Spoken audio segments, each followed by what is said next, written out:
Hello, my name is Anna, and I love trying vintage recipes. So today, I'm testing out 3 vegetable recipes from the 1940s. Today's recipes come to us from Bird's Eye Cookbook, Tempting Recipes for Good Meals. This book was originally published in 1941, and we'll talk more about it a little bit later. I am a big fan of frozen vegetables, and I always like to keep an assortment on hand. They make for nice quick side dishes, just cook them according to package directions, add a little butter, add a little salt, and you're in business. But sometimes you want something a little bit more special. Maybe you just want to add a little pizzazz to your weeknight dinners, or maybe it's a special occasion like a holiday meal, a holiday potluck, Thanksgiving, Christmas. They're all coming up. So I thought I would try a few recipes out from this book and give you a few new ideas for some side dishes you can either try out for your weekly dinner menu or maybe take to a holiday gathering this year. All right, folks, we're starting off strong today with a classic corn pudding. My grandma used to make corn pudding pretty often, and I think this is kind of similar to what she used to do. So she would make it sometimes for the holidays, but sometimes just for a Sunday dinner. Dinner was actually lunch, and it was at 12 noon sharp, so people would start eating whether you were there or not. Louise's rules. This is looking similar. There's egg in it.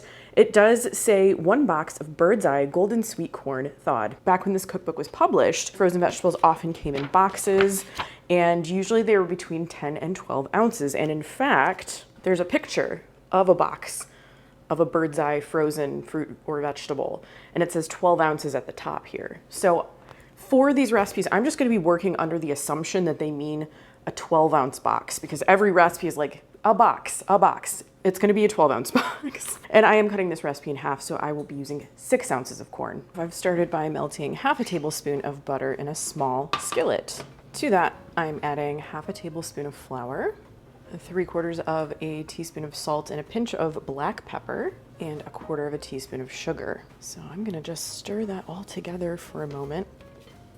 And now I'm gonna add 3/4 of a cup of half and half. Now the recipe calls for rich milk. That was what was considered like when you would have fresh milk, the cream or the milk that would rise to the top. Of course, I don't have that, so I took to the internet for a substitution, and wow, was this hotly debated. Some people said half and half, some people said whole milk, and still some other people said evaporated milk.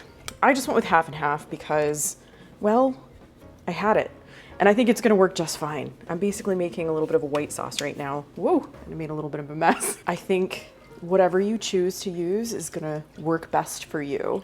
I need to let this cook, and I need to stir it until it thickens. Oh. My mixture has thickened up very nicely. It's kind of thick and luxurious. So I'm gonna cut the heat now because I have to add a few more things to this before I turn it into a casserole dish. Half a teaspoon of scraped onion or grated onion. Well, maybe. There it is. And half a tablespoon of diced pimento. Ah yes, pimento. I'm gonna mix that in.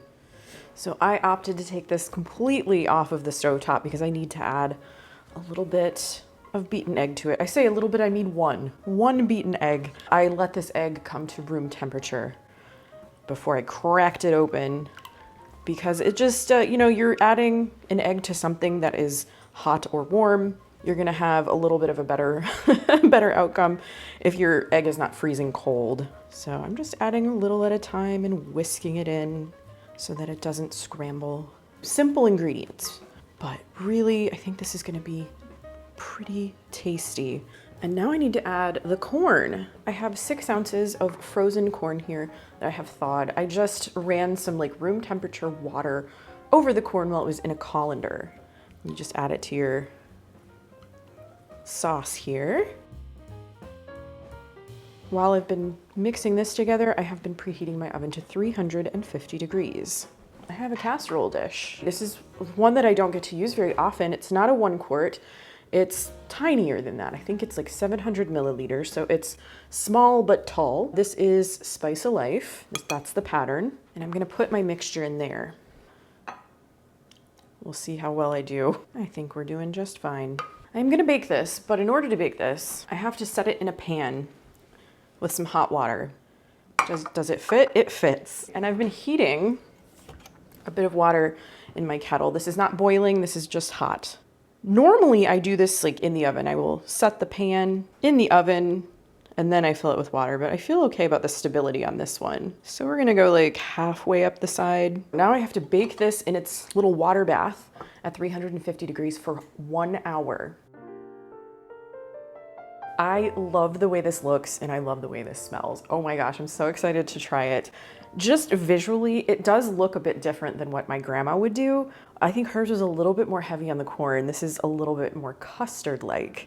Okay, I'm just gonna cut into it. I am ready. Serving wise, this amount serves 2 to 3 people. Yeah, in this case, the water bath really does make sense to me because it's like a little custardy with that like egg and milk mixture. Okay, I think it's still very hot, but we're gonna go anyway. I can't wait. The pimento.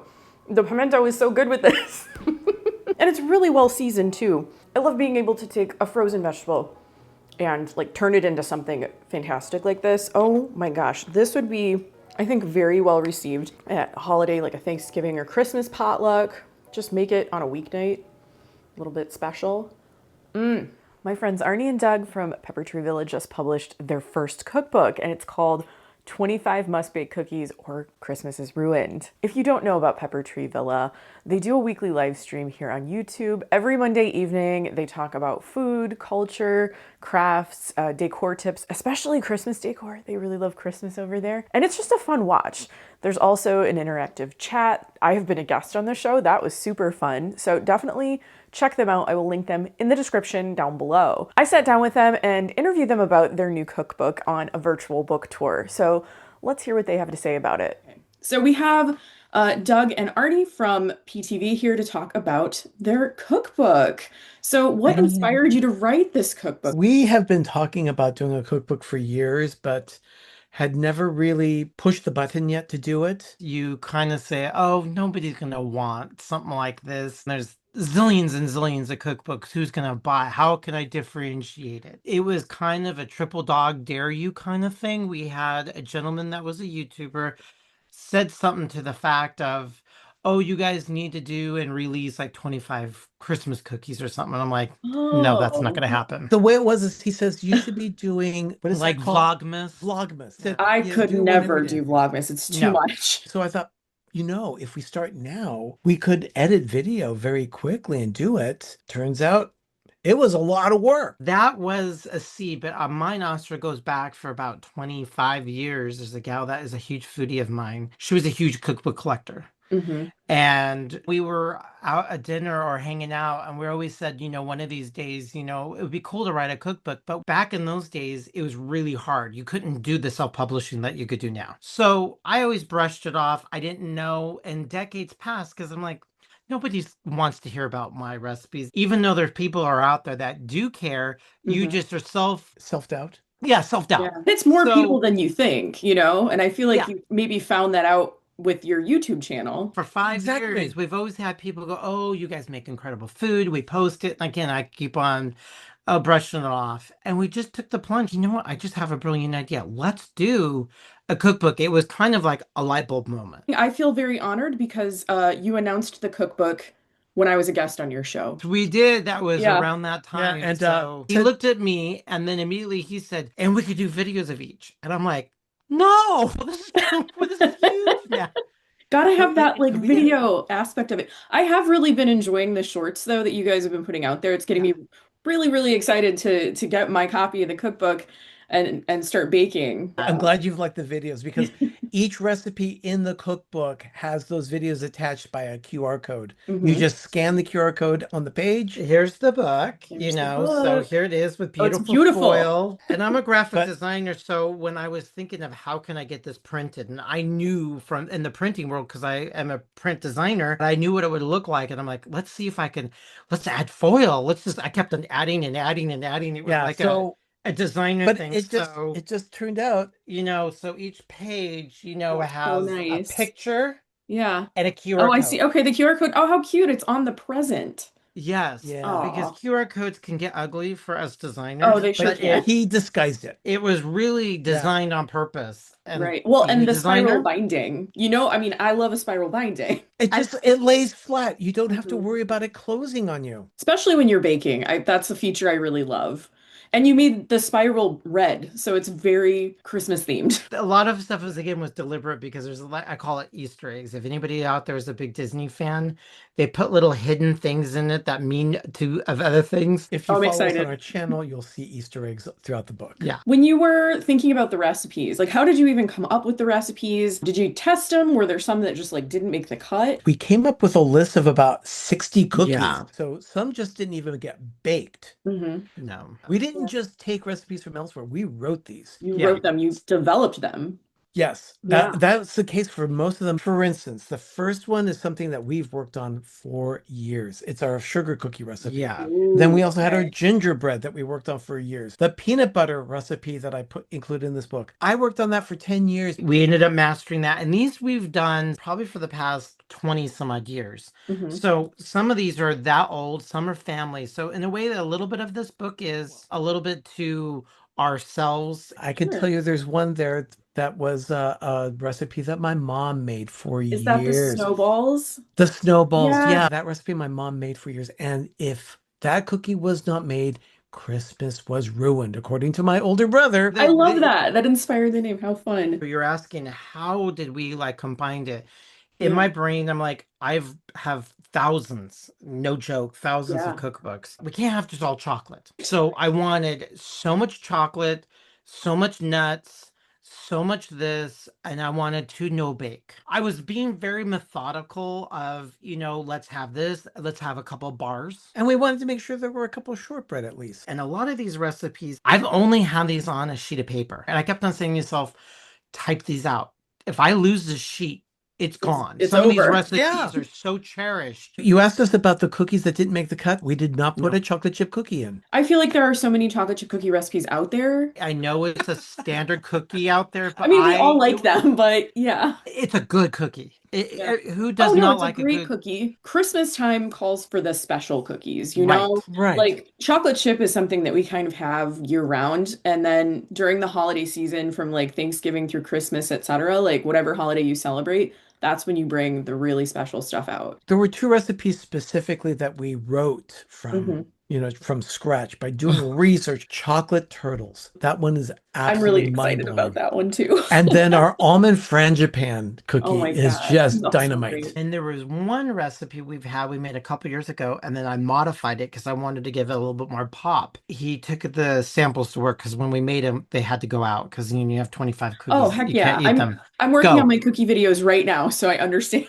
Get rid of them. I want them out of the house. We Yeah. took the picture. I had my bite. Get them out of here. So right now, the So big which thing cookie was is it? the pistachio chocolate Oh chip. yeah, Dubai chocolates And we all the called rage. Oh, yeah. it, they said, oh, by the way, this is like a Dubai chocolate. And I'm like, you know what? It is right. Our decision to make it was not intentional No. to follow the trend. Each of you, do you have a favorite in the book? I know it's hard. I know it's hard to choose. Okay, for me, it's one of two. My mom's snowballs, Yuya. was her nickname. Yuya's snowballs. That's one of my favorites in the book. And then also the chocolate turtles. I've seen the shorts for both of those, and they both look so incredible. Like I'm gonna be so busy baking this season because of this book. I hope you share pictures with us so that Oh, we I can see what will. your results are. Yeah, I and definitely I'm will. looking to, have a group that people can be invited because I want to see their way of making it and excitement and pictures. We're creating a Facebook page for that. I think for me, going back from childhood would be just the sugar cookies. Mhm. This sugar cookie, I can go back to the 80s when I was a little kid, and then sugar cookies to me are the quintessential, and it has to Yeah. be red, green, and white Jimmy sprinkles. They have to have sprinkles, and I Mhm. have to use these very specific cookie Yeah. cutters. It is like that one. There's going to be some new ones that's going to probably bump this one. I'm going to say is gingerbread. I was Gingerbread, always I love a ginger fascinated with cookie. gingerbread. Yeah. Yeah. We Yeah. wanted to make sure our gingerbread was better than Disneyland's gingerbread. Okay, never been to Disneyland, so I don't know, but I will take your word for it. I think it's better than Disneyland. It is. I've had it, and it's soft. It's the thickness. It's soft. It's perfectly spiced. Yeah. And that took years. And that's the one recipe that did not exist anywhere that I was paranoid if I lose this sucker. Right. But now I get it. It's Now you electronically have in, it. and it's laid out, and now there's a bazillion copies everywhere. We've sold copies so far. I think it's gone to at least 20 states now. Oh my gosh. I know. I know. And it's going all over the country. I'm excited. Yeah. Do you have the info on how to get a copy? I can include that, of course, in the description of this video. It's with Venmo or Cash App. Okay. You just spend $25, includes shipping from the United Perfect. States all over the US. If you want to send a check, Right. you make it payable to Doug. It has Okay. all the information there. We did do an initial printing, and I might even talk to the printer again. The actual prints, we did do 300. And then we're also going to have it where we're going to give you the information we're going to have a digital download. Oh, that's nice. So if We'll people get want to that- put it on we'll their get that. tablet or something. Thank you so much for being here. I'm very excited about the cookbook. I think that some of the members of my audience will be very excited as well, just because we love cookbooks in general. Looking forward to some new cookies. 25 must-bake cookies or Christmas is ruined. And, tradition and Christmas is one of the most important time of the year. So, when you're a cook or a baker, you don't really want to share stuff. But I said, I'm going to share these. Yeah. So Keep it going. we were sharing two that we never thought we would share before. And now they're in print. They're in print. They're all They're out around. there. So we want to share our love, and we would like to see how everybody else does too. Oh gosh, I love that message. That's great. That's just like a warm, fuzzy feeling. Just like cookies. That's how they make you feel. Well, Thanks thank for you having so us, much Anna. again. Yes, Yes. I've loved having you here. Pleasure. So I'll have all of the information on how to buy a copy of this book for yourself in the description below this video. This actually arrived like 2 days after I did the interview with them. I trust the recipes. The QR codes inside the book link to the shorts that I mentioned, and those shorts actually do provide some very helpful visuals that you can reference when you're baking the cookies. So definitely check out PepperTreeVilla, check out their channel, and maybe pick up a copy of their newest cookbook. One thing I particularly enjoy about this book is that it has a whole list of just different ways to prepare any vegetable that's in the bird's eye line, basically. So it's not necessarily like individual recipes. It's like, let's make creamed vegetables and ham, and it's like, here's how you do it with these vegetables at the top. I have chosen scalloped broccoli for my next recipe. And to make scalloped broccoli, you need white sauce number 1. And you can find that on the very next page. There's another chart for different types of white sauces. So I am going to be making this one. Before I start putting together my white sauce, I am going to cook my broccoli. So I just need 6 ounces of frozen broccoli for this recipe. And I'm just cooking that according to package directions in some boiling salted water. But don't get rid of that water. You actually need to save a little bit for your white sauce. So I'm melting a bit of butter in a small saucepan. I'll tell you what that bit is in a moment. It is 1 tablespoon because I'm cutting the recipe in half. And to that, I'm adding 3/4 of a tablespoon of flour. Now I gotta stir that and let it cook for a moment. This is where my twist whisk comes in really handy because I can get in those corners pretty easily. Flour and butter have cooked for just a bit. We're making a roux. We made a roux, and now I need to add my milk. That's 3 ounces of milk.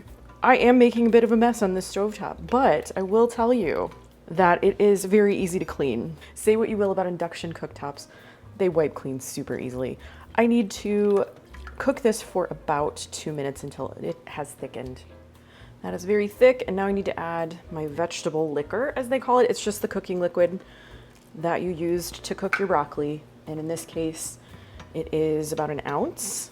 And if you don't have enough of the liquid, the cooking liquid, you can add milk to make up the difference. I had enough. Now I just need to add a pinch of salt and pepper, and I can move over to the countertop and assemble my broccoli. I've buttered another tiny but tall casserole dish. This one is in blue corn flour, and I need to layer my broccoli with my white sauce.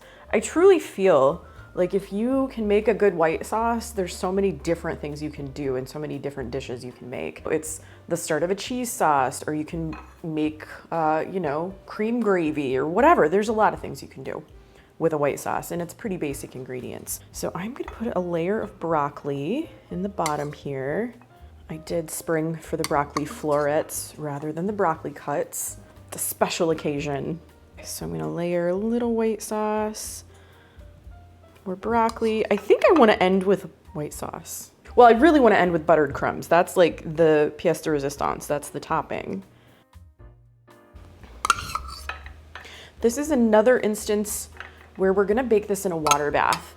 In this case, I'm not really sure how necessary it is. I have some thoughts about these water baths that I'll share, you know, when I do the little chatty bit about the cookbook at the end. We'll follow the instructions for now and see how it goes. Get all of it in there. There's a whole list of vegetables you can do this with. And maybe this could be an interesting side dish to take to a holiday potluck. I really love like broccoli, cheese, and rice casserole. And I feel like I was always so excited to see that when we would have our holiday parties as a family. I have a pretty large extended family, so everything was kind of a potluck. All right, so buttered crumbs, that's what goes on the top. I have about a tablespoon of butter that I've melted in the microwave and about a quarter of a cup of panko breadcrumbs. Use whatever breadcrumbs you have. I'm just trying to use these up. So I'm gonna mix that together. Sprinkle generously with buttered crumbs. That's why I made so much. And you know, a buttered crumb topping just makes it extra special. Wow. Okay, I need to go wash my hands again.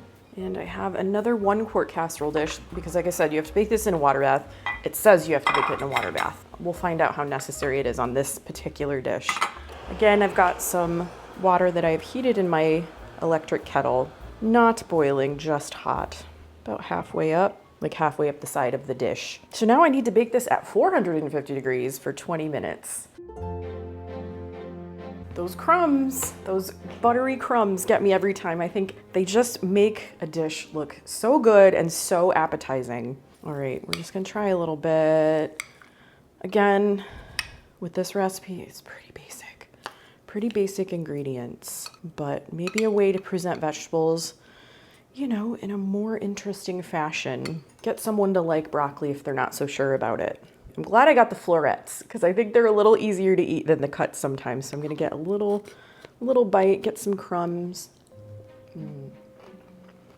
Very like subtle, buttery flavored white sauce. I think you could add a little cheese to that white sauce if you wanted to. Make a little broccoli cheese. But those crumbs, I think those crumbs are essential.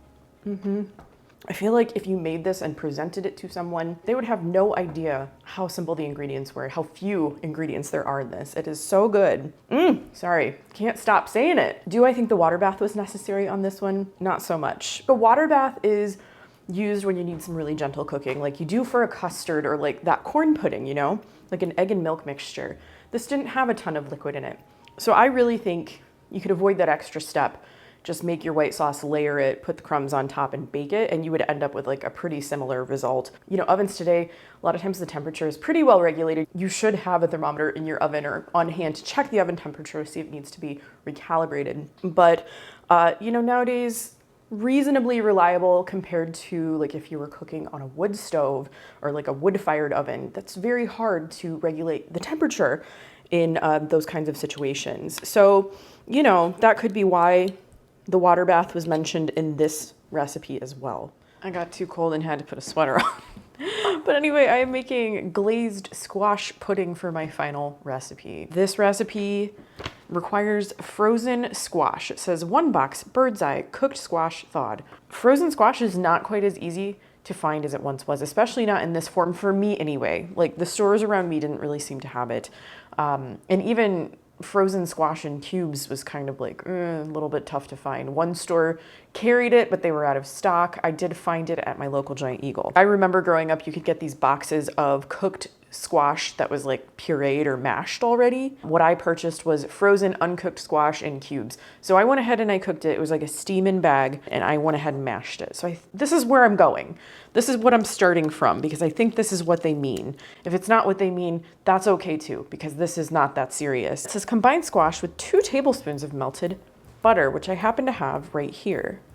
I'm making a full recipe for this, mostly because there's an egg yolk in here, and I was like, I don't want to bother splitting up an egg yolk. So we're making the whole amount of glazed squash pudding. So for my seasonings, I have 1.5 teaspoons of salt, and then a pinch of black pepper, a pinch of cinnamon, and a pinch of nutmeg, all going in. I love when there are like warm spices that are usually associated with like a sweetness.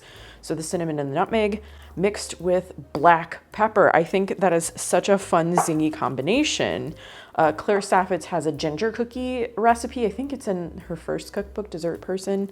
But anyway, it's got a little bit of black pepper in it, and I really like it. Those were the only things that go in this like layer of the squash pudding. Oh no, I lied. Egg yolk. I just talked about the egg yolk, and I tried to tell you that was it. Anyway, a slightly beaten egg yolk. That's it. Now we're really there. I have a small greased casserole dish, and this is going to go in there. Spring blossom. What a beautiful color.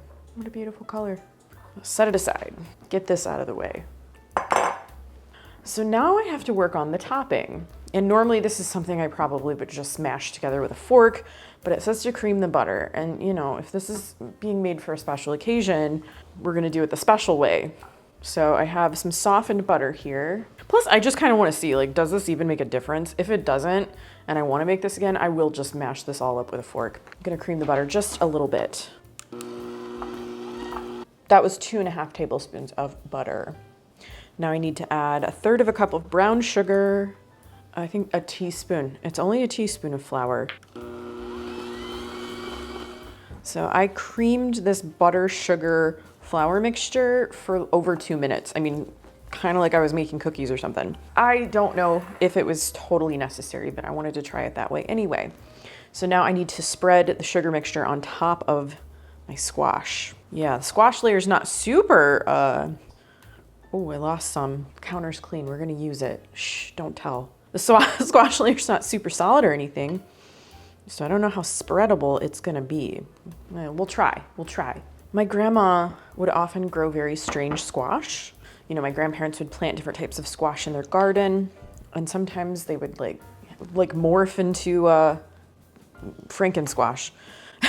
And she often made pies with those squash, and they were delicious. And sometimes they were so delicious, but she couldn't really like do exactly the same thing twice because the Franken squash was just its own special thing. You know, she couldn't replicate it. You know, I'm doing my best, and it's kind of spreading.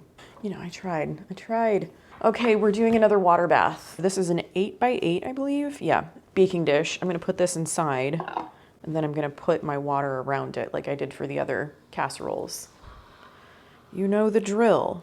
So now I need to bake this at 425 degrees for 20 minutes. After the 20 minutes are up, I'm supposed to broil it for about a minute. I get it. Yes, I would recommend creaming the sugar and the butter and the flour together because it makes sort of a brulee situation. Once you put this under the broiler for a minute, it really only took a minute, it does this. It caramelizes even more. It looks delightful. I think it's gonna taste good too. We'll just have to find out. I do enjoy squash. If you don't enjoy squash, I have 2 other recipes in this video that maybe you will enjoy. So this is 4 servings. I would say 4 pretty generous servings. Ooh, it's hot. Yeah. Oh, I think it's gonna be great though. Oh, it smells lovely. That buttery smell, the buttery sugary smell. We're just gonna do a small bite because it is piping hot. That was mostly a topping, like mostly the brulee topping.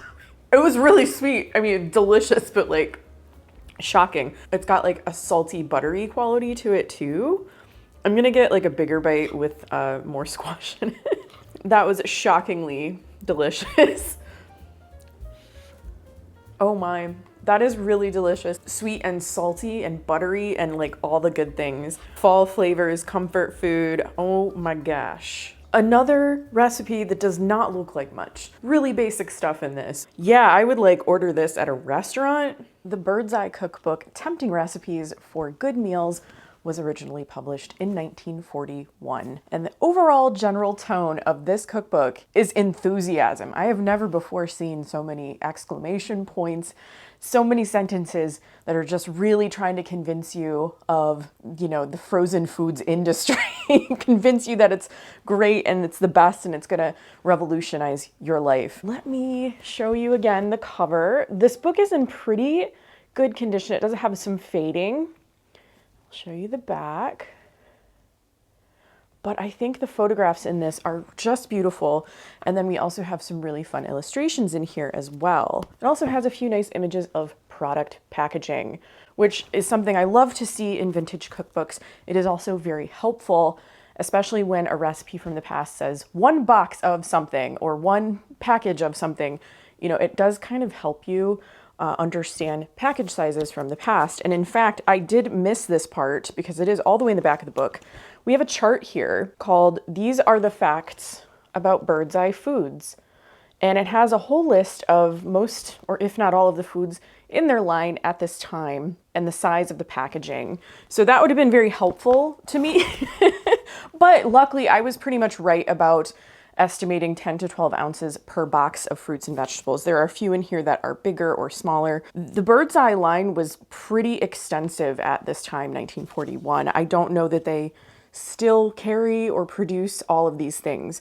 I mostly think of them as like frozen vegetables. They had fruits, vegetables, shellfish, meats, poultry, all kinds of things. And the company name Bird's Eye is in reference to the founder, Clarence Bird's Eye. And Clarence Bird's Eye is considered the founder of the modern frozen food industry. It does have kind of an explainer here of like, oh, how does this work? How do we get our frozen foods? And it talks about the machines that flash freeze everything. Let's look at some of the photographs, the illustrations. I just showed you this one. Maybe you want to get a better look. I love this, because it has like a whole family, including the dog. And the change in their expressions is just kind of delightful to see. Some of these are in black and white, color printing, kind of expensive, but we do have a few, like this one, a lovely vegetable plate. And you'll see in the margins and like across the bottom of the page, there's tiny, teeny little illustrations of different things. We have another vegetable plate. Vegetable plates are in fashion, so colorful to look at, so delicious to eat. Here's a tomato stuffed with cottage cheese in the midst of Bird's Eye vegetables. Of course, Bird's Eye vegetables. Look at these beautiful fruit desserts. Oh my goodness, look, we have a gelatin mold. Of course we do. Glamorous is a word that is overworked, but here's one place where it really belongs.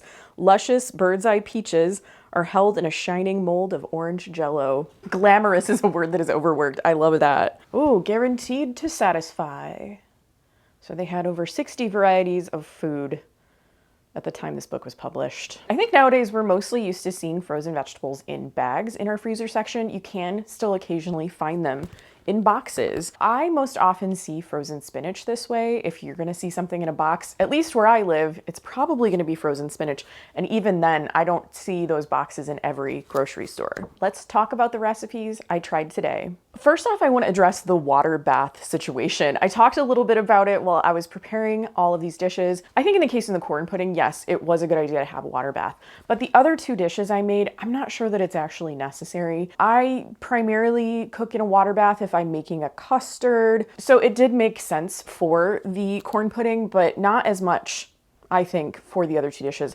And that could be an oven temperature regulation thing, like people maybe who are used to cooking in a different type of stove had more trouble regulating the temperature. And nowadays, like I said, they're pretty reliable. Sometimes you do want to check every now and again, check your oven temperature with an oven thermometer to see if it needs to be recalibrated. But generally, I don't think, unless there's something wrong with your oven, I don't think there's going to be big leaps that are going to cause a problem that would make it necessary to cook these dishes in a water bath. That's just me. If you want to follow these instructions exactly, you can do that. The dishes that were not the corn pudding, I would skip the water bath. But anyway, I started things off with a corn pudding recipe. At first, I thought this was similar to how my grandma would make corn pudding.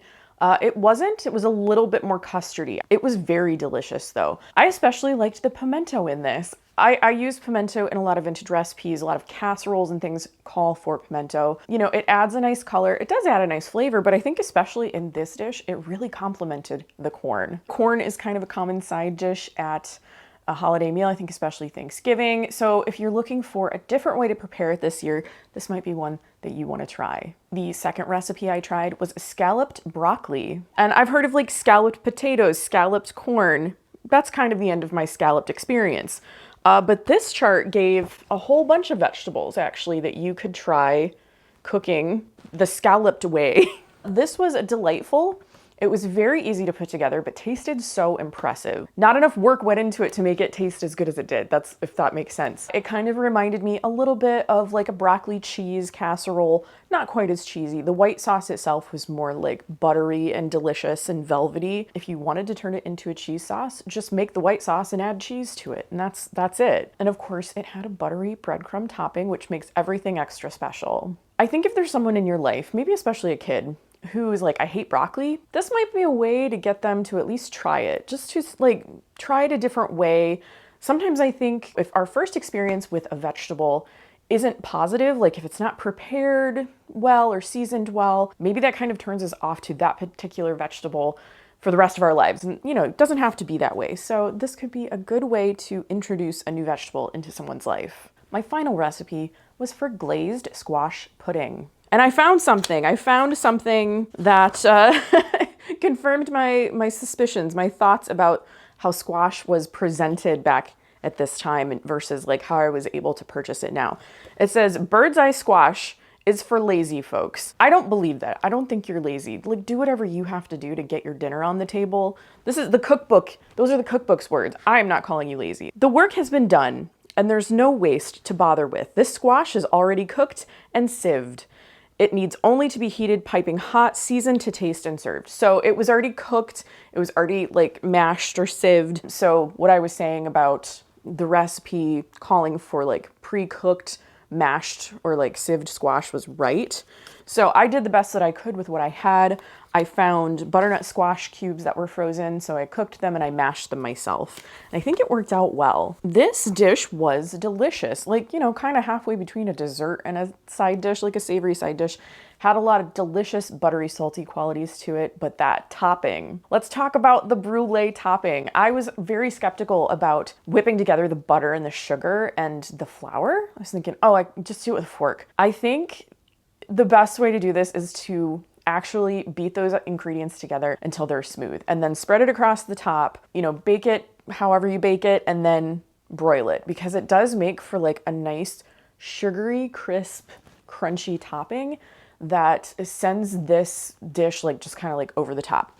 Makes it very special, makes it extra delicious. I think any one of these side dishes would be excellent if you just want to like make your weeknight dinner into a special occasion, or I think they would be very well received at a holiday potluck. You know, if you need an idea on something to take to Thanksgiving, Friendsgiving, Christmas, whatever you're doing, maybe give one of these a try. I'd like to say a special thank you to my Patreon supporters. If you'd like to join us over there, I'll have a link in the description so that you can do that. I hope you enjoyed this video. If you did, please give it a thumbs up, share it with a friend, and subscribe to my channel if you haven't already. I post videos about food, vintage cookbooks, and retro recipes every week. Thanks again for watching, and I'll see you in my next video. Bye.